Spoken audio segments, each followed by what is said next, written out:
Саламатсыздар, урматтуу биздин кардарлар. Биз өткөнкү видеодо силерге 130 чарчы метрлик үйдүн проектин сунуш кылганбыз. Кудай буйрса, азыр болсо ошол проекти менен салынган үйдү силерге ички жасалгасын жана сыртынан өзү үй кандай көрүнөт экенин тартып көрсөтүп беребиз.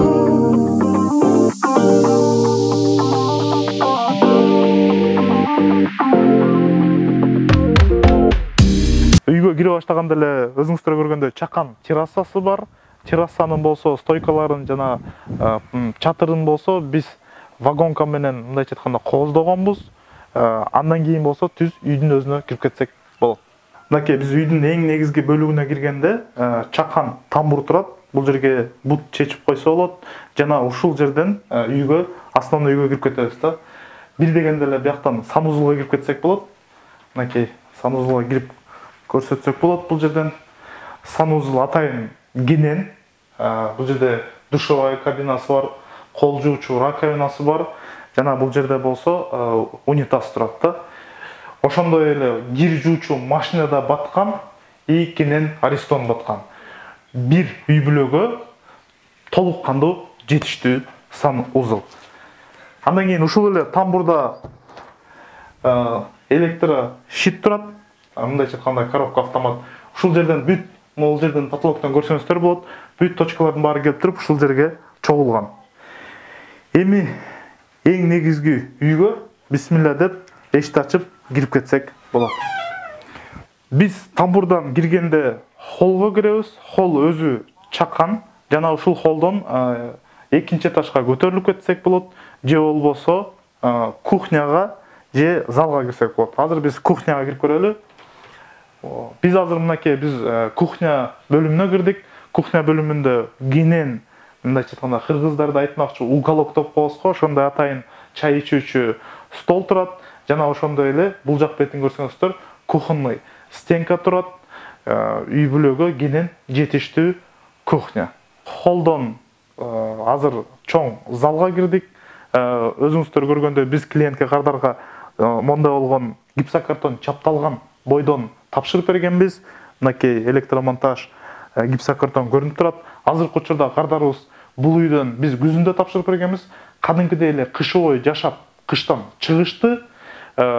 Болгон ички жасалгылоодон ушу зал жана кире бериштеги тамбур и холл калыптыр да. Калган өйдөңкү комнаталары толук ички жасалгоосу бүтүп, кыштан жашап чыгышты.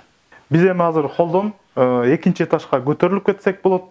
Өйдөң жогоруда айтып өткендей эле азыркы учурда үйдүн толук ички жасалгоосу бүтө элек, бирок Кудай буйрса аз күндө бүтөт.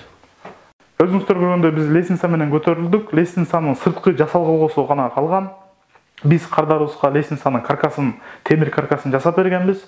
Кудай буйрса кардарыбыз кыштан чыгып жашап жатат. Ошол лестница менен көтөрүлгөндө чакан холго чыгабыз, өзүңүздөр көргөндөр. Жана ошол чакан холдон биз 3 жатуучу бөлмө жана жүк жыюучу бөлмөгө кирип кетсек болот. Азыр мен силерге жатуучу бөлмөлөрдү көрсөтүп кетейин.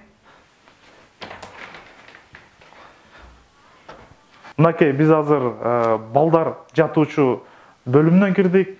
Биз кыргыз болгондон кийин канадский технология менен Американын үйү салынса дагы, бирок өзүбүздүн кыргыздын колоритин калтырып, мондай жайлоодо жүргөндөй аттын сүрөтү менен обойларды чаптап үйдү жасалап алсак болот. Мынакей азыр биз экинчи жатуучу бөлмөгө кирдик. Бул бөлмөнү жатуучу бөлмөдөн тышкарыдагы негизи кыргыз үйү деп коебуз го, кыргыз бөлмөсү деп дагы колдонсок болот. Эт тартканга. Мисал катары азыңыздар көрсөңүздөр, кыргызский колоритте жасалгаланган атайын жерге шырдак төшөлүп. Андан тышкары бул жерде көрсөңүздөр болот, чоң атайын телевизор турат. Анткени дегенде бул үйдүн ээси эжекебиз мугалим болот. Биздин балдарыбызга ушул жерден азыркы учурда баарыбыз билгенде онлайн сабак өтүп жатышат. Ошол онлайн сабак берип турат. Биз эми азыр эң негизги жатуучу бөлмөгө келдик. Кудай буйрса бисмилла деп кирсек болот. Эң негизги жатуучу бөлмө, ата-эненин жатуучу бөлмөсү, өзүңүздөр көргөндөй чоң кенен 2 кишиге жатуучу мындайча айтканда кровать коюлган, орусча айтканда кенен батып жатат. Ошондой эле бул жерде чоң терезеси бар. Ошол терезеден эшиктин алдында эмне болуп жатканын толук карап турганга мүмкүнчүлүктөрү бар. Андай эмесе биз 4-чү эшикке кирели. Бул жерде болсо мынакей чоң жүк жыюучу бөлмө десек болот. Же болбосо бул жерге кийимдерди дагы койсок болот. Кенен атайын бир бөлмө бар да. Кээ бир кардарларыбыз ушул жерде ачык балкон кылып атышат. Кээ бир кардарларыбыз болсо экинчи санузел кылса болот. Ал нерсени болсо ар бир кардар өзүнүн жеке үй бүлөсүнүн талабына жараша чечип, биз болсо салып беребиз. Биз азыр силерге көрсөтүп берип жаткан үй бул Сокулук районунун селекция деген айылында салынган. Өйдөнгү селекция эмес, ал эми ылдыйкы селекциясында. Эгерде селекцияга жакын жашаган же билген адамдар болсо баары билет болуш керек, бул жер абдан суук келет экен.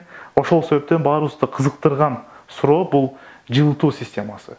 Бул үйдө өзүңүздөр көргөндөй биз былтыр күзүндө тапшырып бергенбиз кардарыбызга. Кыштан аман эсен чыгышты. Отопление катары биринчи этажда азыркы учурда санузел менен кухняга теплый пол коюлган экен. Жана чоң залга теплый пол коюп келаткан, бирок азыркы учурда ишке кире элек. Экинчи этажды болсо бир жылыткыч койдук дейт, ошо менен жылып жатты дейт. Анан кардарыбыздын айтымында кышында 2300 сомдон айына жылытуу системасын жылытканына жана үй бүлөнүн колдонгонуна 2300 сомдон 2500 сомго чейин айлык төлөм чыгып турду дейт. Дагы бир жолу эскертип кетели, үйдүн сыртынан көлөмүн алганда 8ге 834 болот. Үй 130 чарчы метр, экинчи этажда 3 жатуучу бөлмө, атайын жүк жыюучу бөлмө, биринчи этажда болсо кухня, кенен санузел, тамбур, холл, анан чоң зал бар. Биз кардарыбызга гипсокартон менен тапшырып бердик. Азыркы учурда шпаклевка да кошуп кетип атабыз.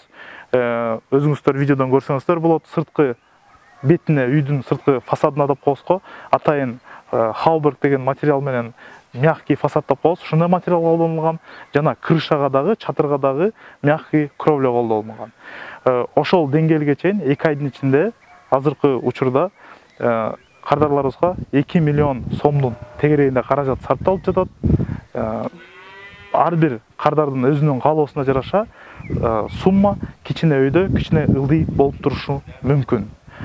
Мындан тышкары биз дагы силерге башка проекттерибизди да көрсөтүп турабыз.